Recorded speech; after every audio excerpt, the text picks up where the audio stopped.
주인공 할아버지 기준은 그 필름통을 조심스럽게 받아들였습니다. 라벨에는 1981년 겨울이라고 적혀 있었죠. 기준의 아들 민우는 8mm 필름을 재생할 수 있는 장비를 구해왔습니다. 며칠 후 그들은 그 필름의 내용을 확인할 수 있었죠. 화면에 나타난 건 주인공 할아버지 기준의 첫사랑 유진이었습니다. 40년 전의 젊은 유진이 카메라를 향해 말하고 있었어요. 화질은 거칠었지만 그녀의 목소리는 선명하게 들렸습니다. 기준 씨, 당신은 기억 못하시겠지만 전 사랑이 뭔지도 모르던 사람이었어요. 기준의 심장이 빨리 뛰기 시작했습니다. 저는 군인이었고 명령에 복종하는 것만이 제 인생의 전부였어요. 감정이란 걸 억누르고 살아왔죠. 그런데 당신을 만나면서 모든 게 달라졌어요. 화면 속의 유진은 잠시 말을 멈추고 깊은 숨을 쉬었습니다. 그날 밤 당신이 던진 그 말. 난 사랑받기 위해 태어난 인간이다. 그게 제 심장을 움직였어요. 처음으로 제가 진짜 인간이라는 걸 느꼈거든요. 오늘의 이야기는 40년 전 첫사랑을 만나 충격적인 이야기를 확인한 한기준 할아버지와 첫사랑 유진 할머니의 특별한 사연입니다.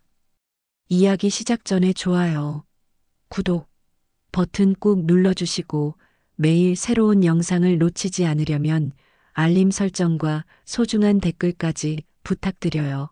여러분의 작은 관심이 더 좋은 이야기를 만드는데 큰 힘이 됩니다. 그리고 지금 어디서 무엇을 하시며 듣고 계신지 댓글로 꼭 알려주세요. 지하철 또는 버스이신지, 집안일을 하고 계신지, 운동 중이신지 여러분의 일상이 궁금합니다. 그럼 이제 본격적으로 오늘의 이야기를 시작해 보겠습니다. 1981년 11월 서울의 밤 공기는 차갑게 식어 있었습니다. 연세대학교 정치외교학과 4학년 한기준은 자신의 하숙방에서 책상 앞에 앉아 마지막 과제를 정리하고 있었습니다. 졸업을 앞둔 대학생치고는 표정이 무거웠죠.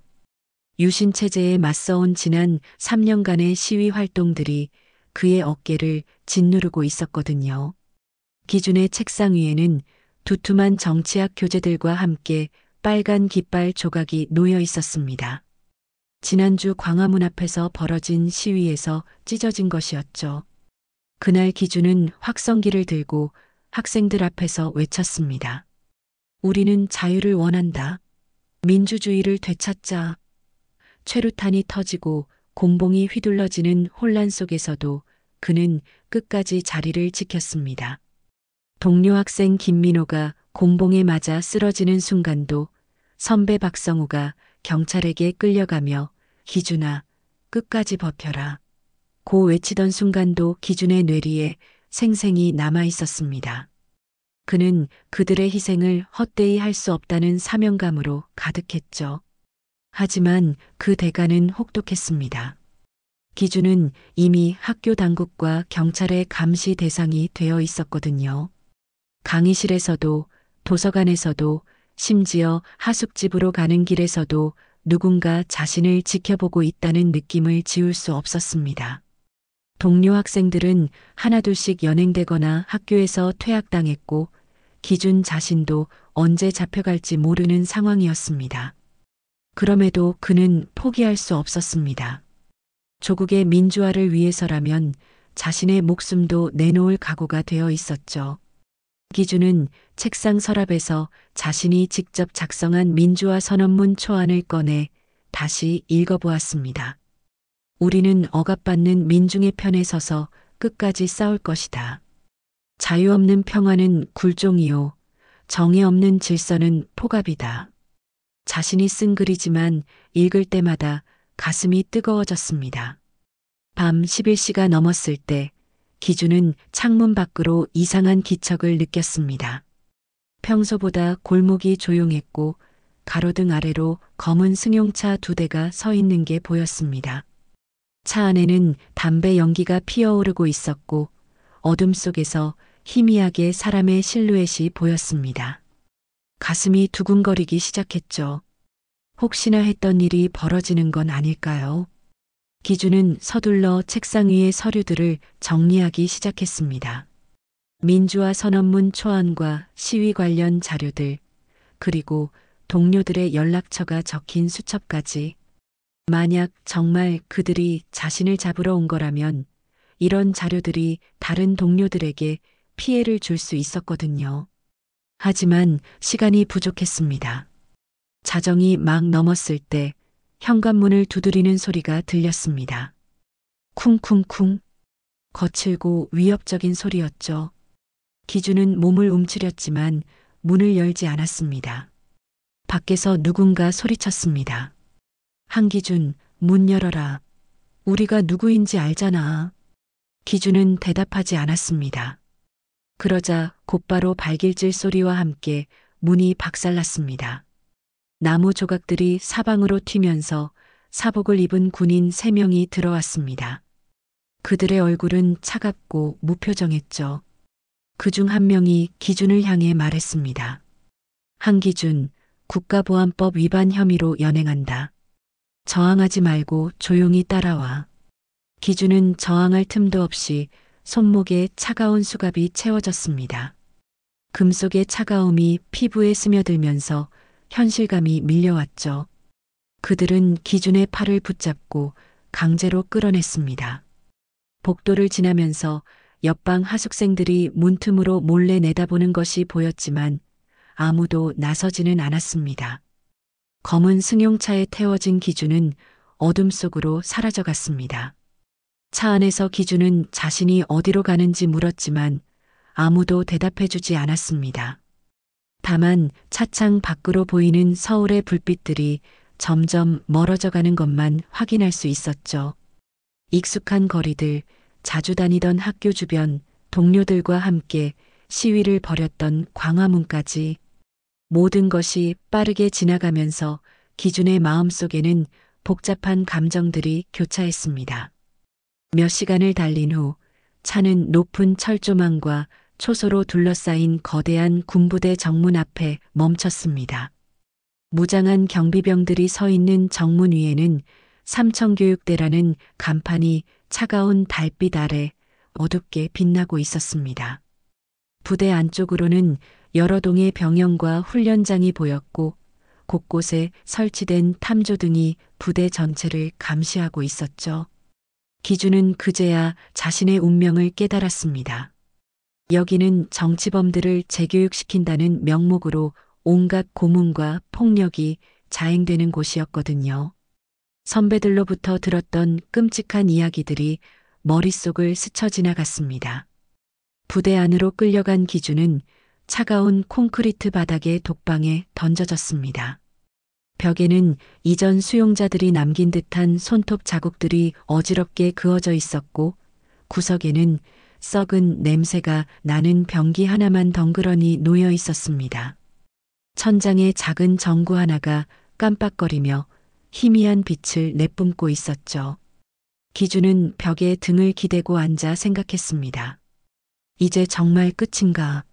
하지만 곧 고개를 저었습니다. 아직 포기할 때가 아니었습니다. 살아남아야 했고 언젠가는 이곳에서 나가서 다시 싸워야 했습니다. 그것이 자신을 믿고 따라준 동료들에게 보답하는 길이었죠. 기준은 주먹을 꽉 쥐며 다짐했습니다. 어떤 고통이 기다리고 있더라도 굴복하지 않겠다고. 삼청교육대에서의 첫날 밤은 지옥과도 같았습니다. 기준은 차가운 콘크리트 바닥에 웅크린 채 잠들지 못했죠. 새벽 5시 쇠막대기로 철창을 두드리는 소리와 함께 하루가 시작되었습니다. 일어나. 모든 수용자는 훈련장으로 집합. 기준은 다른 수용자들과 함께 훈련장으로 끌려나갔습니다. 그곳에는 이미 수십 명의 사람들이 줄을 서 있었죠. 대부분 기준과 비슷한 또래의 대학생들이었지만 그들의 얼굴에는 절망과 공포가 짙게 드리워져 있었습니다. 교관이라고 불리는 군인이 앞으로 나서며 소리쳤습니다. 여기는 불온 사상에 물든 너희들을 올바른 국민으로 재탄생시키는 곳이다. 저항하면 더 큰 고통이 따를 뿐이니 명심해라. 그날부터 기준의 하루는 지옥 같은 일과의 연속이었습니다. 새벽 5시 기상, 차가운 물로 세면, 그리고 끝없는 구보와 체조. 점심은 겨우 한 숟가락 정도의 밥과 시큼한 된장국이 전부였죠. 오후에는 사상교육이라는 명목으로 유신체제의 우수성에 대한 강의를 들어야 했습니다. 일주일이 지나자 기준의 몸은 급격히 야위어 갔습니다. 뺨은 움푹 들어갔고 눈은 초점을 잃어가고 있었죠. 하지만 그의 의지만큼은 꺾이지 않았습니다. 매일 밤 독방에서 기준은 마음속으로 동료들을 떠올리며 버텼습니다. 그런데 열흘째 되던 날 기준에게 예상치 못한 일이 벌어졌습니다. 저녁 식사 후 독방으로 돌아가던 길에 갑자기 어지러움을 느꼈던 거죠. 영양실조와 극도의 스트레스가 누적된 결과였습니다. 기준은 복도 한가운데에서 그만 의식을 잃고 쓰러졌습니다. 정신을 차렸을 때 기준은 의무실 침대에 누워 있었습니다. 희미한 전등빛 아래에서 누군가가 자신의 이마에 차가운 수건을 올려놓고 있었죠. 기준은 눈을 뜨려 했지만 몸에 힘이 들어가지 않았습니다. 그때 낮고 부드러운 여자 목소리가 들렸습니다. 당신, 이대로 죽고 싶지 않으면 조용히 해요. 기준은 깜짝 놀라 눈을 떴습니다. 그의 앞에는 하얀 간호복을 입은 여자가 서 있었죠. 25살 정도로 보이는 그녀의 얼굴은 단정했지만 어딘지 차가운 느낌이 들었습니다. 그녀의 이름표에는 유진이라고 적혀 있었습니다. 여기가 어디죠? 기준이 힘겹게 물었습니다. 의무실이에요. 당신이 복도에서 쓰러져서 옮겨온 거예요. 유진은 무표정하게 대답했습니다. 앞으로 며칠은 여기서 회복해야 할 것 같네요. 기준은 유진의 표정을 살펴보았습니다. 다른 군인들처럼 적대적이지는 않았지만 그렇다고 따뜻하지도 않았죠. 마치 감정을 철저히 차단한 듯한 모습이었습니다. 다음 날부터 기준은 의무실에서 회복하며 유진과 조금씩 대화를 나누게 되었습니다. 처음에는 단순한 의료진과 환자의 관계였지만 시간이 지나면서 분위기가 조금씩 달라졌죠. 당신은 왜 여기에 왔나요? 유진이 기준에게 약을 주면서 물었습니다. 학생 시위에 참여했다고. 국가보안법 위반이라고 하더군요. 기준은 솔직하게 대답했습니다. 유진은 잠시 말없이 기준을 바라보았습니다. 그녀의 눈에는 무언가 복잡한 감정이 스쳐 지나가는 것 같았죠. 힘들었겠어요. 그 말에는 미묘한 동정심이 담겨 있었습니다. 기준은 그 순간 유진이 다른 사람들과는 다르다는 걸 느꼈죠. 며칠 후 기준이 어느 정도 회복하자 유진은 그에게 따뜻한 죽을 가져다 주었습니다. 몰래 가져온 거예요. 들키면 안 되니까 빨리 드세요. 기준은 고마움을 느꼈습니다. 이곳에서 처음으로 인간적인 따뜻함을 느낀 순간이었죠. 고맙습니다. 당신은 왜 이렇게 잘해주시는 거죠? 유진은 잠시 망설이더니 대답했습니다. 그냥 같은 사람이니까요. 일주일이 더 지나자 유진은 점점 기준에게 마음을 열기 시작했습니다. 차가웠던 표정도 조금씩 부드러워졌고 때로는 미소를 보이기도 했죠. 기준 역시 유진에게 특별한 감정을 느끼기 시작했습니다. 하지만 기준은 알지 못했습니다. 유진이 자신에 대해 너무 많은 것을 알고 있다는 사실을요. 어느 날 저녁 유진이 기준에게 물었습니다. 연세대학교 정치외교학과라고 했죠? 김민호라는 친구도 같은 과인가요? 기준은 깜짝 놀랐습니다. 김민호는 자신의 절친한 친구였지만 유진에게 그 이름을 말한 적이 없었거든요. 어떻게 민호를 아세요? 유진은 잠시 당황하는 듯 하더니 대답했습니다. 아, 당신이 의식을 잃었을 때 계속 그 이름을 부르고 있었어요. 기준은 고개를 끄덕였지만 뭔가 이상한 느낌을 지울 수 없었습니다. 며칠 후 더욱 충격적인 일이 벌어졌습니다. 유진이 기준에게 광화문 시위 때 정말 힘들었겠어요. 최루탄 연기 때문에 숨쉬기도 어려웠을 텐데라고 말한 거죠. 기준은 광화문 시위 이야기를 유진에게 한 적이 없었습니다. 그는 유진을 의심스럽게 바라보았습니다. 제가 광화문 이야기를 언제 했나요? 유진은 또다시 당황했습니다. 그게, 그때 갑자기 의무실 문이 열리면서 교관이 들어왔습니다. 유진, 보고할 일이 있어. 지금 당장 나와. 유진은 기준을 한번 바라본 후 서둘러 나갔습니다. 기준은 혼자 남아 생각에 잠겼습니다. 유진이 자신에 대해 알고 있는 것들이 너무 많았습니다. 그것도 아무에게도 말하지 않은 세세한 부분까지요. 기준은 그날 밤 잠을 이룰 수 없었습니다. 유진이 자신에 대해 알고 있는 것들이 머릿속을 맴돌았거든요. 김민호의 이름, 광화문 시위, 심지어 자신의 학과까지. 이 모든 것들이 우연의 일치일 수는 없었습니다. 다음 날 아침 유진은 평소와 다름없이 기준에게 약을 가져다 주었습니다. 하지만 기준은 그녀의 눈을 피했죠. 무언가 확인하고 싶은 게 있었지만 직접 묻기에는 너무 위험했습니다. 오늘 컨디션은 어떠세요? 유진이 물었습니다. 괜찮습니다. 기준은 짧게 대답했습니다. 그리고 조심스럽게 말을 이어갔죠. 그런데 제가 여기 오기 전에 썼던 글들이 있어요. 민주화에 대한 제 생각을 정리한 선언문 같은 거였는데 유진의 표정이 미묘하게 변했습니다. 어떤 내용이었나요? 기준은 잠시 망설였습니다. 그리고 자신이 직접 쓴 선언문의 한 구절을 말했죠. 우리는 억압받는 민중의 편에 서서 끝까지 싸울 것이다. 자유 없는 평화는 굴종이요. 정의 없는 질서는 포갑이다. 그런데 놀라운 일이 벌어졌습니다.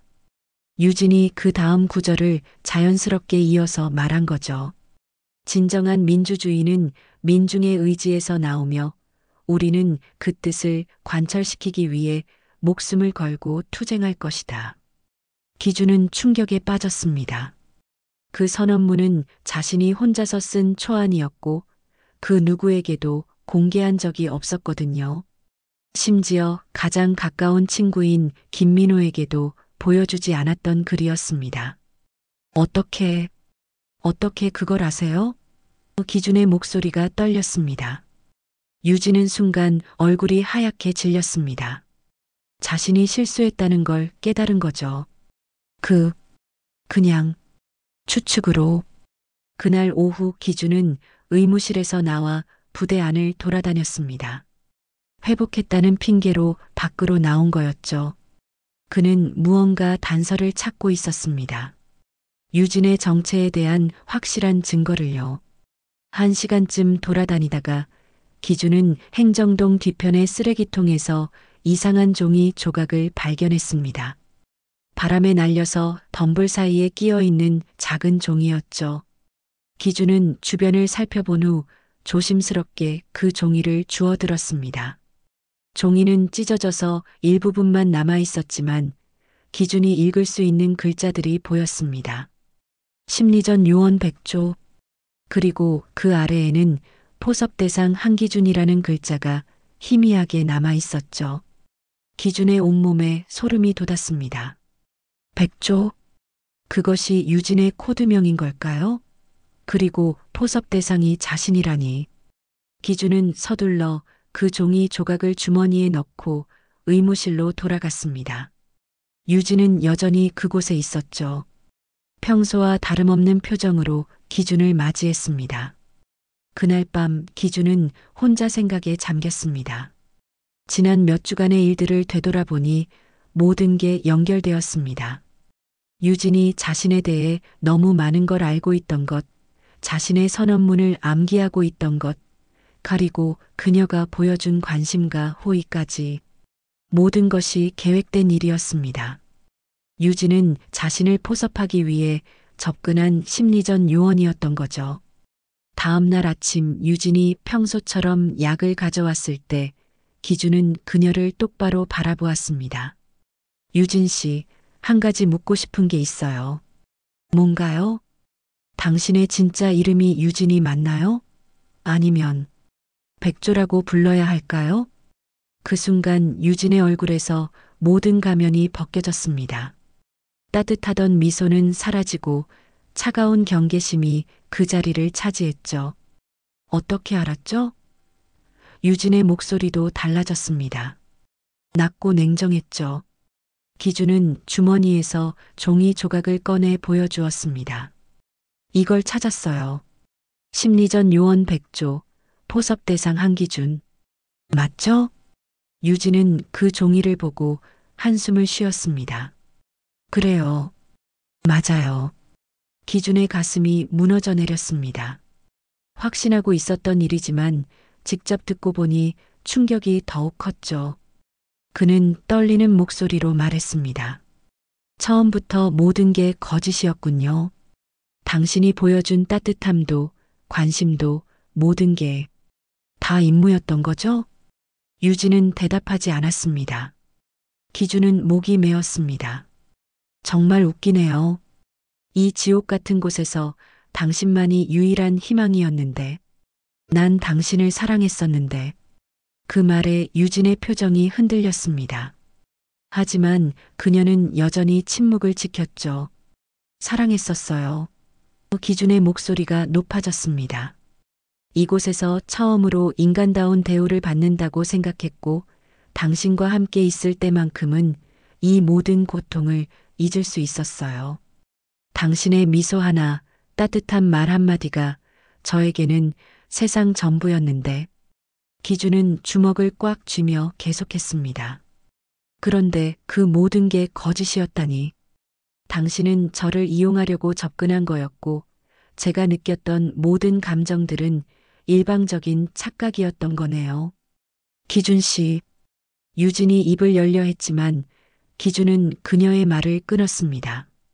이제 와서 뭘 더 말하려고 하세요? 또 다른 거짓말이라도 하실 건가요? 기준의 눈에는 분노와 상처가 뒤섞여 있었습니다. 당신이 저에게 보여준 모든 것들, 제가 아팠을 때 간병해 준 것도, 몰래 음식을 가져다 준 것도, 제 이야기를 들어준 것도 모두 임무의 일부였잖아요. 유진은 고개를 돌려 창밖을 바라보았습니다. 그 옆모습에는 기준이 처음 봤을 때의 차가움이 다시 돌아와 있었죠. 저는 바보였어요. 기준이 쓰게 웃었습니다. 이 끔찍한 곳에서도 사랑이 존재할 수 있다고, 진정한 인간관계가 가능하다고 믿었던 제가 과보였던 거죠.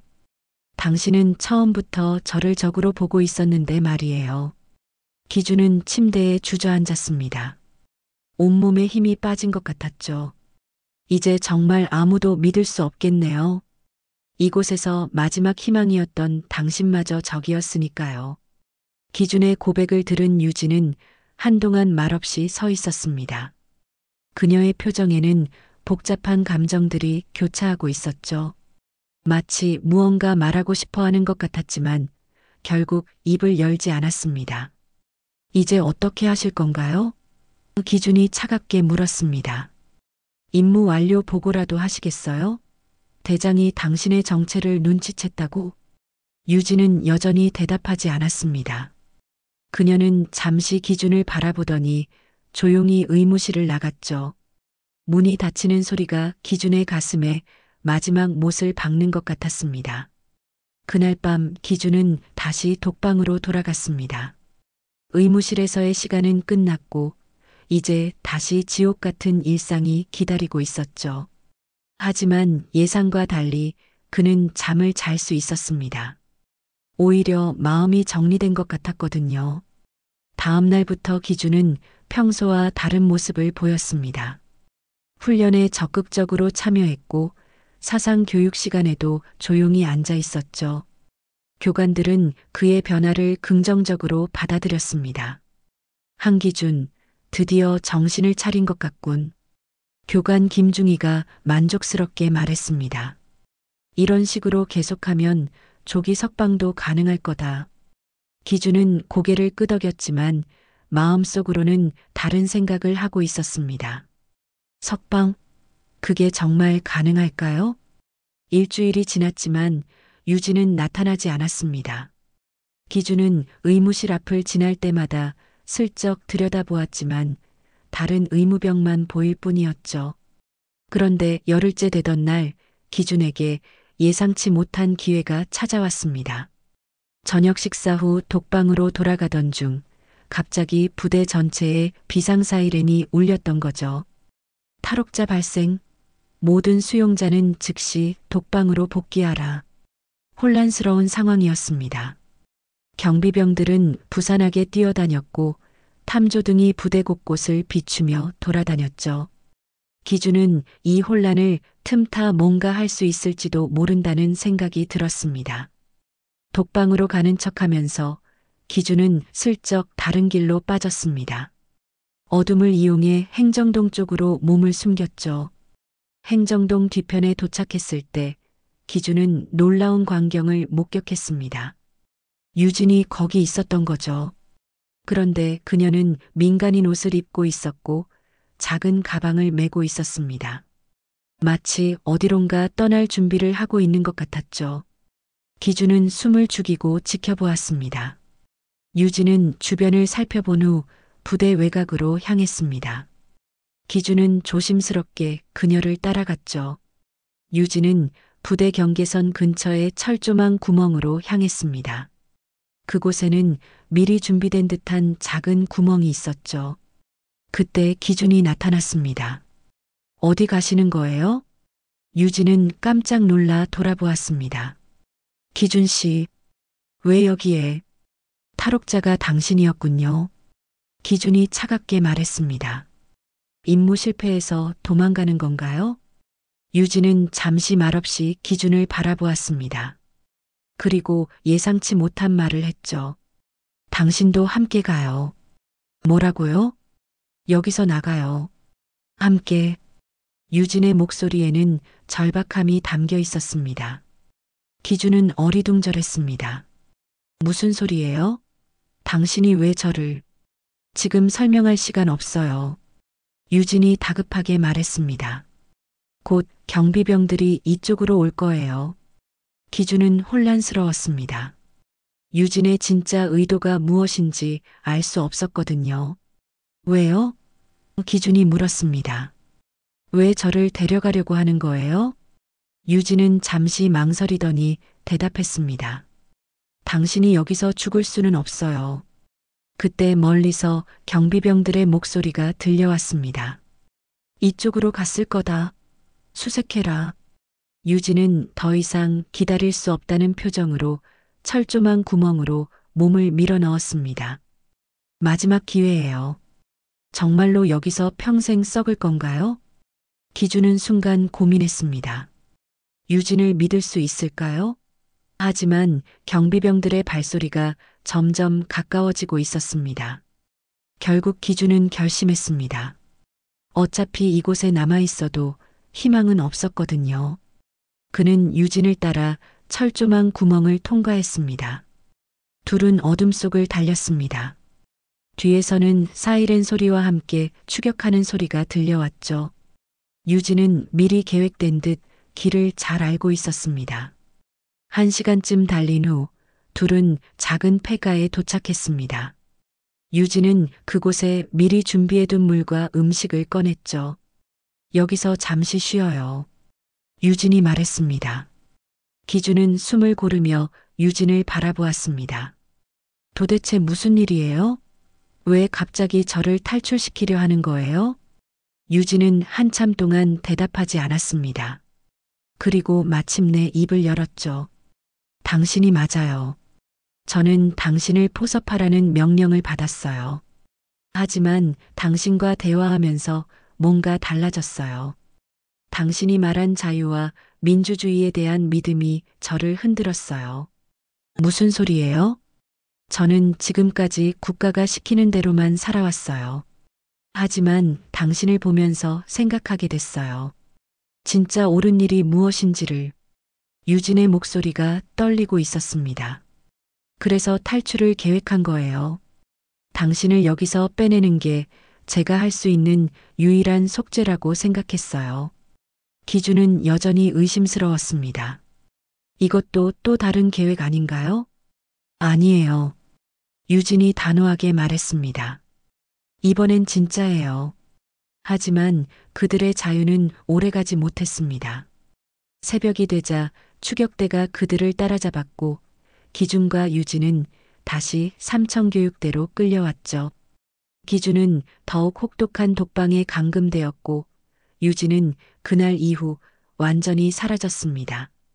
아무도 그녀가 어디로 갔는지 말해주지 않았죠. 그로부터 40년이 흘렀습니다. 2021년 가을 서울 강남의 한 요양병원에서 봉사활동을 하던 65세의 한기준은 우연히 그녀를 다시 만났습니다. 머리는 하얗게 새었지만 그 얼굴만큼은 여전히 기억 속에 그 모습이었죠. 기준은 그날 노인복지재단에서 주관하는 봉사활동에 참여하고 있었습니다. 은퇴 후 시작한 봉사활동이었는데 매주 토요일마다 요양병원을 찾아 어르신들과 시간을 보내는 일이었죠. 오늘은 3층 치매병동으로 가주세요. 간호사가 안내했습니다. 거기 계신 분들은 대화가 잘 안 되실 수도 있지만 그냥 곁에 있어 주시기만 해도 좋아하세요. 기준은 고개를 끄덕이고 3층으로 올라갔습니다. 복도를 걸으며 각 병실을 둘러보는데 한 병실에서 창가에 앉아 밖을 바라보고 있는 여자의 뒷모습이 눈에 들어왔습니다. 뭔가 익숙한 느낌이었습니다. 기준은 조심스럽게 그 병실로 들어갔죠. 안녕하세요. 여자가 천천히 고개를 돌렸습니다. 그 순간 기준의 심장이 멈출 것 같았죠. 40년이 흘렀지만 그 얼굴은 분명히 유진이었습니다. 유진 씨, 인가요? 하지만 유진은 기준을 알아보지 못하는 것 같았습니다. 멍한 표정으로 기준을 바라볼 뿐이었죠. 간병인이 다가와서 설명했습니다. 이분은 치매 초기 단계세요. 가끔 옛날 일은 기억하시는데 최근 일은 잘 기억 못하세요. 가족도 없으시고 혼자 계세요. 기준은 유진 옆에 조심스럽게 앉았습니다. 그녀는 여전히 창밖을 바라보고 있었죠. 날씨가 좋네요. 기준이 말을 걸어보았습니다. 유진은 대답하지 않았습니다. 그런데 잠시 후 그녀가 갑자기 입을 열었죠. 광화문. 그날 학생들 뛰었죠. 기준은 깜짝 놀랐습니다. 그 말은 분명히 40년 전 그들이 나눴던 대화와 관련된 것이었거든요. 네, 맞아요. 광화문에서 학생들이 뛰었어요. 기준이 조심스럽게 대답했습니다. 최루탄, 당신 피 흘렸어요. 유진이 계속 중얼거렸습니다. 기준의 가슴이 뛰기 시작했습니다. 유진이 40년 전 그날을 기억하고 있는 거였죠. 그는 더 자세히 알아보고 싶었지만 성급하게 굴면 안 된다는 생각이 들었습니다. 제가 다음 주에도 올게요. 기준이 말했습니다. 그때 또 이야기예요. 유진은 대답하지 않았지만 고개를 살짝 끄덕이는 것 같았습니다. 그날부터 기준은 매주 토요일마다 유진을 찾아갔습니다. 처음에는 별다른 반응이 없었지만 몇 주가 지나면서 유진이 조금씩 반응을 보이기 시작했죠. 삼청교육대 아셨나요? 어느 날 유진이 갑자기 물었습니다. 기준은 심장이 쿵쾅거렸습니다. 네, 알아요. 저도 거기 있었어요. 그곳에서 누군가 만났어요. 중요한 사람을. 누구를 만나셨나요? 유진은 한참 생각하더니 고개를 저었습니다. 기억이 안 나요. 기준은 조금씩 유진의 기억을 되살려주려 노력했습니다. 하지만 너무 직접적으로 묻기에는 위험했죠. 자칫 그녀에게 충격을 줄 수도 있었으니까요. 몇 달이 지난 어느 날, 기준은 용기를 내어 물어보았습니다. 유진 씨, 혹시 한기준이라는 사람 기억하세요? 유진은 잠시 멈칫했습니다. 그리고 천천히 기준을 바라보았죠. 한기준, 한기준. 그녀가 그 이름을 되뇌었습니다. 어디서 들어본 것 같은데. 저예요. 저는 한기준이에요. 유진의 눈에 놀라움이 스쳤습니다. 하지만 곧 다시 혼란스러운 표정이 되었죠. 당신이 정말 그 사람인가요? 그런데 왜 이렇게 늙었죠? 기준은 쓸쓸하게 웃었습니다. 40년이 지났거든요. 우리 모두 늙었어요. 40년. 유진이 중얼거렸습니다. 그렇게 오래됐나요? 그날 이후 유진의 기억이 조금씩 돌아오기 시작했습니다. 물론 모든 것을 기억하지는 못했지만 중요한 순간들은 떠올리고 있었죠. 당신은 왜 저를 찾아왔나요? 어느 날 유진이 물었습니다. 기준은 한참 고민하다가 대답했습니다. 궁금해서요.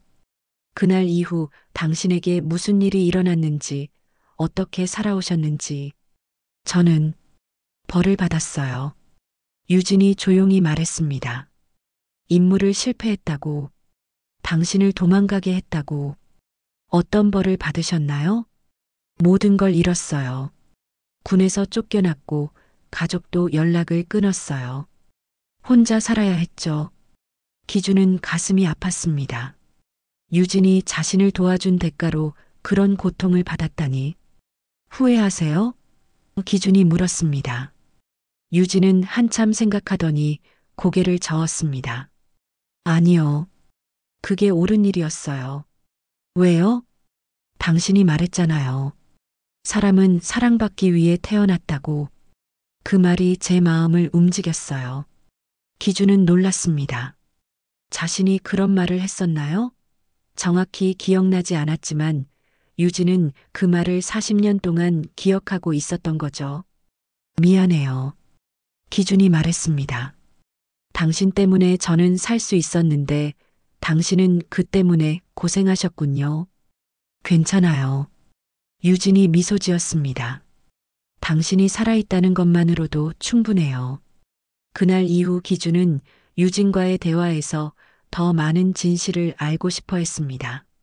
하지만 유진의 기억은 조각조각 나뉘어져 있었고 때로는 완전히 다른 이야기를 하기도 했죠. 기준은 인내심을 갖고 그녀의 이야기를 들어주었습니다. 몇 달이 더 지난 후 기준의 아들 민우가 아버지의 봉사활동에 관심을 보이기 시작했습니다. 민우는 국회의원 보좌관으로 일하고 있었는데 아버지가 매주 요양병원을 찾아가는 이유가 궁금했던 거죠. 아버지, 요즘 봉사활동에 너무 열심히시네요. 민우가 어느 날 저녁 식사 자리에서 말했습니다. 특별한 이유라도 있으신가요? 기준은 잠시 망설였습니다. 아들에게 40년 전의 이야기를 털어놓기에는 아직 부담스러웠거든요. 그냥 혼자 계신 어르신들이 안쓰러워서 그래. 하지만 민우는 눈치가 빨랐습니다. 혹시 특별히 돌보시는 분이 계신가요? 아버지 표정을 보니 그냥 봉사활동 같지 않은데요. 기준은 결국 아들에게 유진의 존재를 말했습니다. 물론 전체 진실은 아니었지만 40년 전에 알고 지냈던 사람을 우연히 만났다고 설명했죠. 그분에 대해 더 알고 싶으시구나. 민우가 이해한다는 표정을 지었습니다. 제가 도울 수 있는 일이 있을까요? 기준은 잠시 생각해 보았습니다. 민우는 국회에서 일하면서 각종 자료에 접근할 수 있는 권한이 있었죠.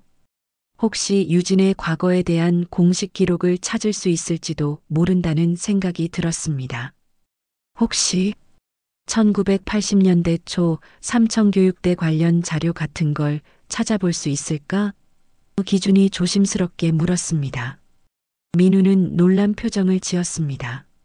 삼청교육대요? 아버지가 왜 그런 자료를? 그분이 당시 그곳에서 일했던 것 같거든. 어떤 일을 했는지, 그 후에 어떻게 되셨는지 궁금해서. 민우는 고개를 끄덕였습니다. 국방부에 폐기 예정인 오래된 자료들이 있다고 들었어요.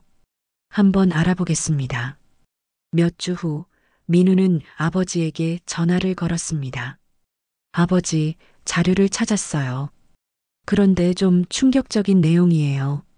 직접 만나서 얘기하는 게 좋을 것 같습니다. 그날 저녁, 민우는 아버지 집을 찾아왔습니다. 그의 손에는 복사된 문서 몇 장이 들려 있었죠. 이게 뭔지 먼저 설명해 드릴게요. 민우가 문서를 펼쳐 보였습니다.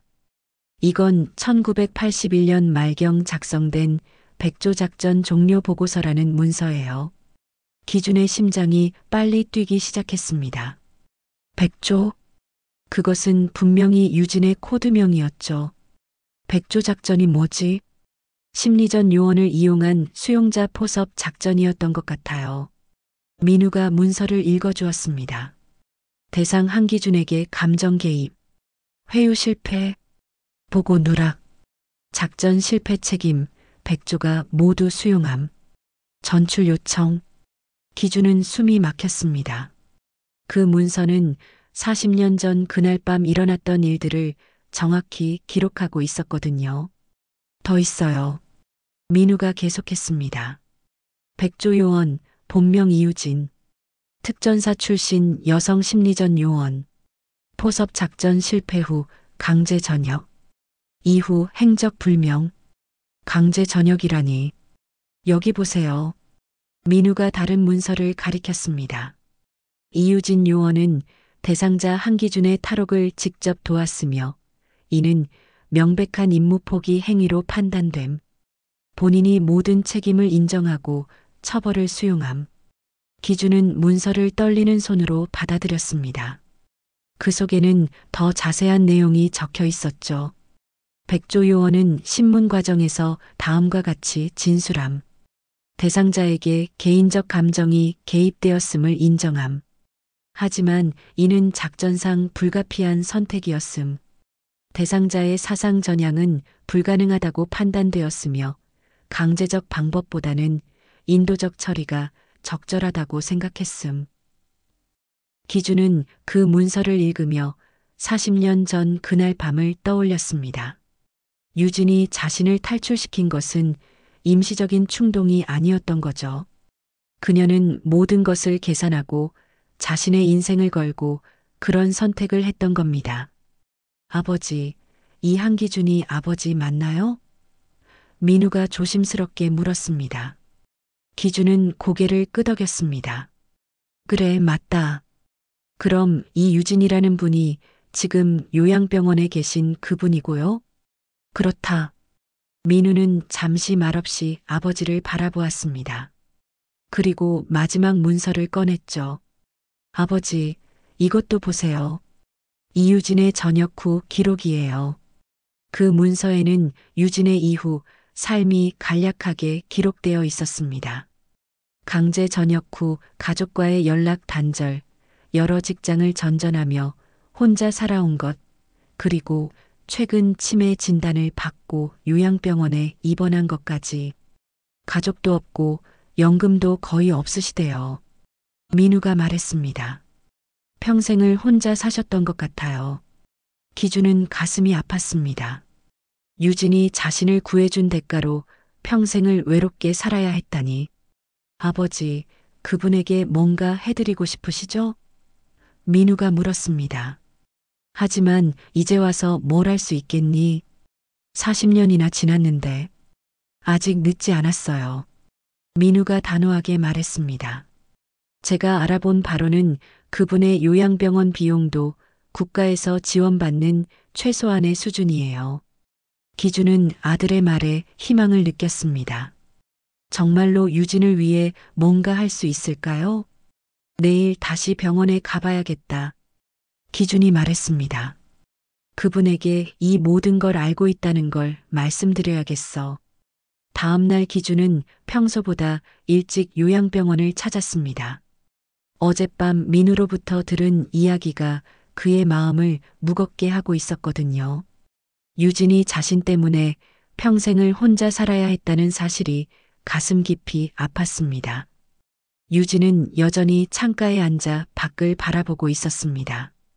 기준이 들어가자 그녀가 천천히 고개를 돌렸죠. 오늘은 일찍 오셨네요. 유진이 말했습니다. 오늘은 평소보다 정신이 맑아 보였어요. 네, 유진 씨와 이야기하고 싶은 게 있어서요. 기준이 그녀 옆에 앉았습니다. 무슨 이야기인가요? 기준은 잠시 망설였습니다. 어떻게 시작해야 할지 막막했거든요. 유진 씨, 40년 전 일들을 얼마나 기억하세요? 조각조각이요. 마치 퍼즐 같아요. 어떤 부분은 선명한데 어떤 부분은 완전히 빠져 있고. 유진이 쓸쓸하게 웃었습니다. 그때 저를 도와주신 일 기억나세요? 유진의 표정이 진지해졌습니다. 네, 그 일은 기억해요. 당신을 탈출시켰죠. 그리고 저는 모든 걸 잃었어요. 기준은 가슴이 아팠습니다. 미안해요. 쟤 때문에. 아니에요. 유진이 고개를 저었습니다.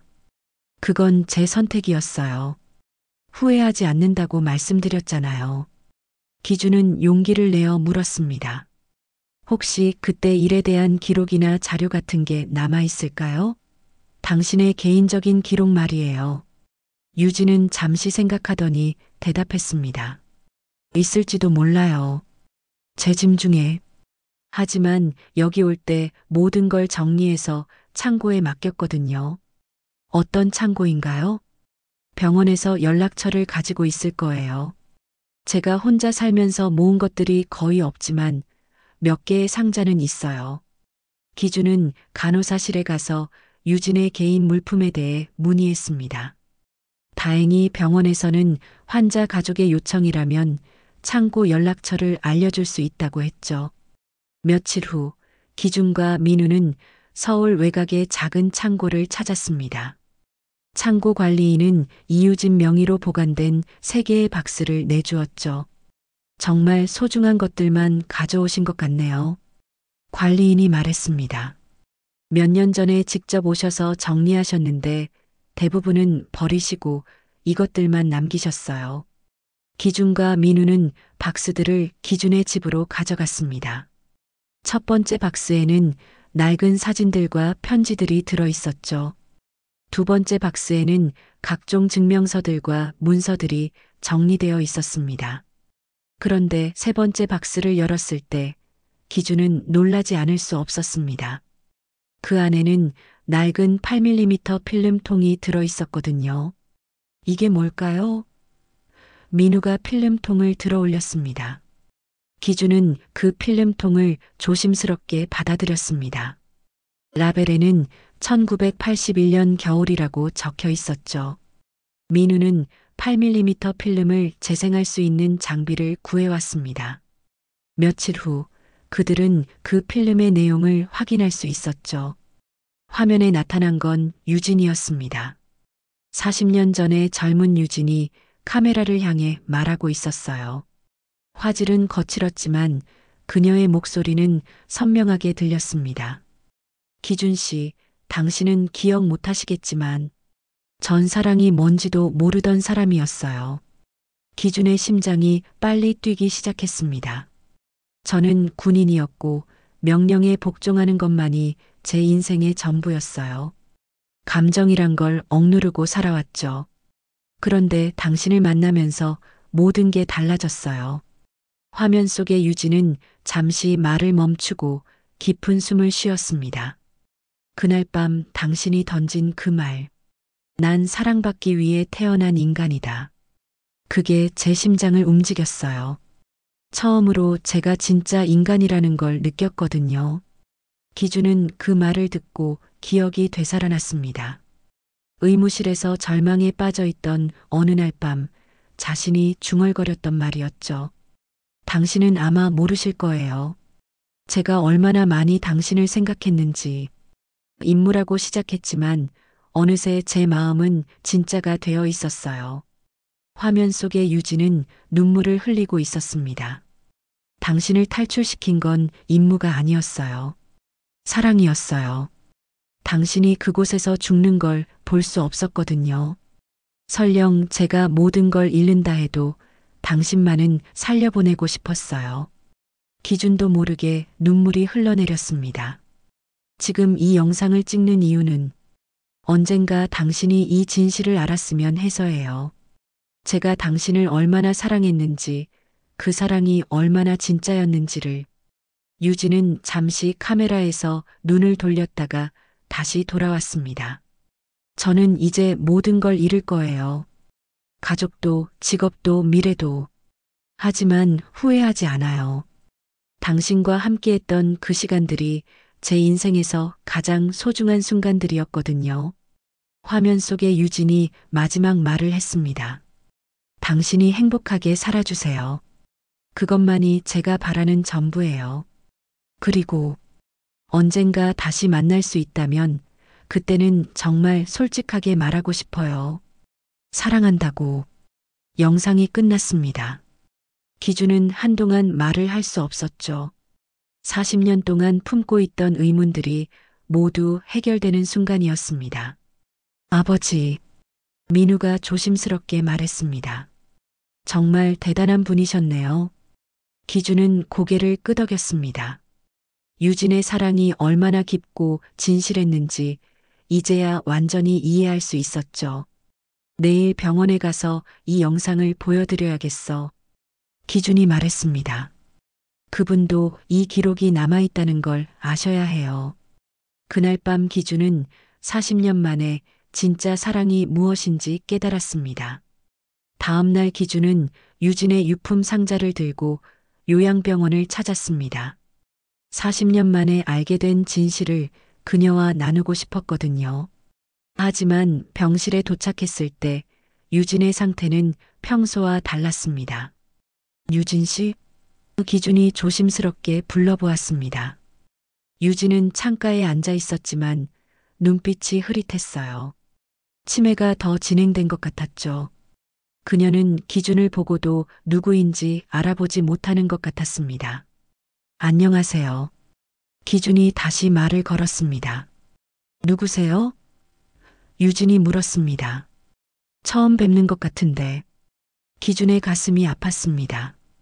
어제까지만 해도 자신을 알아봤던 유진이 오늘은 완전히 다른 사람이 되어 있었거든요. 하지만 기준은 포기하지 않았습니다. 그는 조심스럽게 유진 옆에 앉아 상자를 열었죠. 이것들 당신 것이에요. 기준이 말했습니다. 혹시 기억나는 게 있을까요? 기준은 먼저 옛 사진들을 꺼내 보여주었습니다. 젊은 시절의 유진이 찍힌 사진들이었죠. 유진은 그 사진들을 하나하나 들여다보았습니다. 이 사람, 누구죠? 유진이 자신의 젊은 시절 사진을 보며 물었습니다. 당신이에요. 젊었을 때의 모습이에요. 유진은 고개를 갸우뚱했습니다. 정말요? 이렇게 예뻤나요? 기준은 미소 지었습니다. 네, 정말 아름다우셨어요. 그때 기준은 유진의 유품 중에서 특별한 것을 발견했습니다. 작은 천조각이었는데 붉은 색깔이 바래서 거의 갈색에 가까워져 있었죠. 기준은 그것을 보는 순간 기억이 되살아났습니다. 이거 혹시? 기준이 그 천조각을 집어들었습니다. 그것은 손수건이었습니다. 40년 전 광화문 시위에서 최루탄 가스에 쓰러진 자신의 입을 막아주던 바로 그 붉은 손수건이었죠. 유진 씨, 이 손수건 기억나세요? 기준이 떨리는 목소리로 물었습니다. 유진은 그 손수건을 바라보더니 갑자기 표정이 변했습니다. 뭔가 기억이 되살아나는 것 같았어요. 최루탄, 피, 유진이 중얼거렸습니다. 맞아요. 그때 당신이 이 손수건으로 제 입을 막아주셨어요. 가스 때문에 숨을 못 쉴 때 유진의 눈에 눈물이 고이기 시작했습니다. 기억나요. 그날 당신이 쓰러져 있었어요. 기준도 눈물이 났습니다. 네, 맞아요. 당신이 저를 구해주셨어요. 기준은 8mm 필름도 꺼내 보여주었습니다. 그리고 이것도 있어요. 당신이 남긴 메시지예요. 비록 여기서 영상을 바로 볼 수는 없었지만 기준은 유진에게 그 영상의 내용을 전해주었습니다. 40년 전 그녀가 카메라 앞에서 했던 고백을요. 당신이 말했어요. 저를 사랑한다고. 그리고 그 사랑이 진짜였다고. 유진은 한참 동안 말없이 그 손수건을 바라보았습니다. 그리고 천천히 입을 열었죠. 저도 사랑했어요. 그녀의 목소리는 여전히 떨리고 있었지만 분명했습니다. 기준은 40년 만에 듣는 그 말에 가슴이 벅찼습니다. 지금도 사랑해요. 유진이 계속했습니다. 비록 기억이 흐릿하지만 마음은 기억하고 있어요. 기준은 유진의 손을 잡았습니다. 주름진 손이었지만 여전히 따뜻했죠. 저도 사랑해요. 40년 동안 줄곧 사랑했어요. 그날 오후 기준은 유진과 함께 병원 정원을 산책했습니다. 가을바람이 불어오고 단풍잎들이 떨어지고 있었죠. 예쁘네요. 유진이 떨어지는 잎사귀를 바라보며 말했습니다. 네, 정말 예뻐요. 기준은 주머니에서 그 붉은 손수건을 꺼냈습니다. 바람에 펄럭이는 손수건을 보며 말했죠. 유진 씨, 이제 알겠어요. 우릴 갈라놓은 건 국가였고 시대였어요. 하지만 우릴 연결한 건 그날 밤의 진심이었어요. 유진은 고개를 끄덕였습니다. 그래요. 진심은 시간이 지나도 변하지 않는 것 같아요. 40년이 지났지만 우리의 사랑은 여전히 살아있어요. 그날 저녁 기준은 유진에게 약속했습니다. 앞으로 매일 병원을 찾아와서 함께 시간을 보내겠다고. 비록 그녀의 기억이 점점 희미해져 간다 해도 자신은 절대 잊지 않겠다고 말이죠. 고마워요. 유진이 말했습니다. 이렇게 다시 만날 수 있어서 정말 고마워요. 저도 고마워요. 당신 덕분에 진짜 사랑이 무엇인지 알 수 있었어요. 기준은 그날 밤 집으로 돌아오면서 생각했습니다. 40년 전 삼청교육대에서 시작된 그들의 사랑이 이제야 완성되었다고. 비록 늦었지만 그들은 마침내 서로의 진심을 확인할 수 있었던 거죠.